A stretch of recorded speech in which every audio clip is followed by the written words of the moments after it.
HP. Yang mana nih? Aman ya Bang Oh, ya? HP-nya Kak. Udah belum Bang? Oke. Paling kanan udah belum? Bang Eran tadi kan habis menyampaikan usulan beberapa RUU untuk prolegnas ya, Ya. di Komisi 3. Nah ini yang menjadi atensi sebetulnya seperti apa yang tadi disampaikan? Yang pertama, atensi terbesarnya KUHP ya. Kitab Undang-Undang Hukum Acara Pidana itu yang paling penting menurut kami, karena pasca KUHP disahkan 2022 kemarin, lalu kemudian berlaku Januari 2023, diundangkan Januari 2023, akan berlaku 2026 Januari, jadi sekitar kurang dari 2 tahun lagi.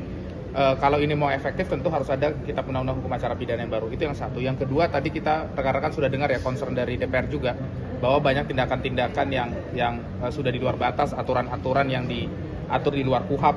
Perpol RJ misalnya ya, polisi bisa menghentikan perkara, padahal sudah dibatasi dalam KUHP apa saja standar penghentian perkara yang kemudian tadi oleh beberapa anggota DPR dianggap sebagai dasar permainan begitu ya. Tidak hanya polisi, sebenarnya ada aparat penegak hukum lain. Itu kan perlu ditertibkan. Nah, tertibkannya bagaimana? Karena namanya Kitab Undang-Undang Hukum Acara Pidana, kodifikasi maka harus dengan KUHP. Itu yang paling penting. Lalu kemudian tadi juga disebutkan misalnya ada kekerasan kepada tahanan yang terjadi di rumah-rumah tahanan. Tadi juga sudah diangkat bagaimana memastikan supaya orang yang menahan punya wewenang menahan tidak sama dengan yang memiliki kewenangan untuk mengelola baik itu barang bukti, tahanan dan lain-lain. Karena itu dasar penyiksaan ya, dasar kewenangan akan datang dari sana. Lalu kemudian ada beberapa bagian yang paling penting juga saya kira di hukum acara pidana soal penguatan peran advokat ya. Jadi tadi sudah rekan-rekan dengar juga kenapa advokat jadi penting, karena hari ini kan pengaturan advokat cukup berantakan. Ada masalah organisasi advokat yang tidak berfungsi dengan baik karena kita punya organisasi advokat yang sudah banyak sekali, tapi tidak ada pengaturan yang lebih jelas. Jadi tidak clear. Padahal advokat adalah organisasi atau profesi yang kemudian dia dasarnya untuk mewakili hak-hak masyarakat, pencari keadilan. Jadi kalau advokatnya nggak kuat, ya pelanggaran hukum akan terus terjadi. Saya kira itu yang paling penting tadi poinnya. Lalu narkotika. Masalah terbesar kita masih narkotika, kelebihan beban lapas kita. Beberapa tahun lalu ada terjadi kebakaran lapas di Tangerang. Sampai detik ini pemerintah lalu juga tidak bisa menyelesaikan masalah overcrowding ya, beban lapas dan rutan kita. Jadi ini jadi fokus karena sebenarnya masalahnya nomor satu paling besar itu undang-undang narkotika.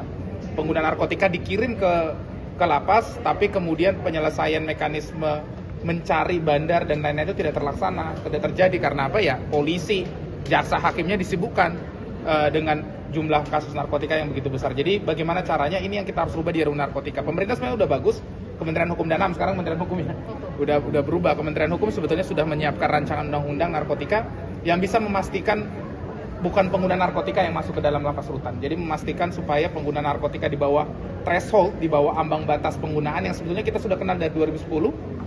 Jadi pengguna-penggunaan kecil harusnya tidak masuk penjara kita. Itu yang paling penting. Saya kira tadi poin-poin dalam diskusi. Itu rekan-rekan ya. Itu ke-8 RUU yang diusulkan disampaikan itu akan dipastikan oleh Komisi 3 untuk dimasukkan ke prolegnas. Ada beberapa yang ya ada komunikasi. komunikasi beberapa lanjutan. KUHP sudah pasti. Jadi kemarin ada diskusi ya, apakah KUHP dari pemerintah dan DPR dengan yang tadi disampaikan Pak Habib pimpinan sudah jelas dari KUHP ya, dari DPR. Jadi KUHP akan dikirimkan oleh DPR, kami masyarakat sipil mendukung poin itu. Jadi kita harus perbaiki KUHP dari DPR.